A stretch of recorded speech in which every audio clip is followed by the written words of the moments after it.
Andole Jogipet municipality పరిధిలో 4, 5, 6, 7, 8 వార్డులకు సంబంధించి కాంగ్రెస్ ప్రభుత్వం 99 రోజుల ప్రజాపాలన కార్యక్రమం ఆందోళ్ శ్రీ రామాలయంలో గ్రామసభ ఏర్పాటు చేశారు. ఈ కార్యక్రమంలో municipal chairman S Krishna Reddy, vice chairman Akula Satyanarayana, Chittibabu, municipal commissioner Tirupati, 4వ వార్డు కౌన్సిలర్ తిరుమల కల్పన, హరికృష్ణగౌడ్, 5వ వార్డు కౌన్సిలర్ కొత్తకోళ్ల మాధవి శ్రీనివాస్ యాదవ్, 6వ వార్డు కౌన్సిలర్ రాచకొండ జ్యోతి ప్రదీప్ గౌడ్, 7వ వార్డు కౌన్సిలర్ తోట్ల రామకృష్ణ, 8వ ward councillor Rachakonda Nagaratnam Goud, Congress senior నాయకులు, కోఆప్షన్ మెంబర్, కార్యకర్తలు తదితరులు పాల్గొన్నారు. చైర్మన్ ఎస్ కృష్ణారెడ్డి గారు, అలాగే పెద్దలు మార్కెట్ డైరెక్టర్ గారు జగనన్న గారు, అలాగే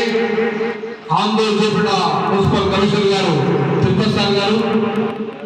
అలాగే 8వ వార్డు కౌన్సిలర్ మా సోదరులు రత్నం కూడా, మా ఆడపడుచులందరూ కూడా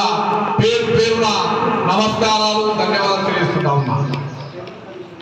ఈ కార్యక్రమంలో ఈ వార్డులో ఉన్నటువంటి సమస్యలను రామకృష్ణ గారు తెలియజేయడం జరిగింది. అలాగే మున్సిపల్ చైర్మన్ గారు, అలాగే కమిషనర్ గారు మరి ఆ కార్యక్రమాలన్నింటినీ కూడా ముందు తీసుకుపోయి అతి తొందరలోనే వాటినన్నింటినీ కూడా పరిష్కరిస్తారని చెప్పి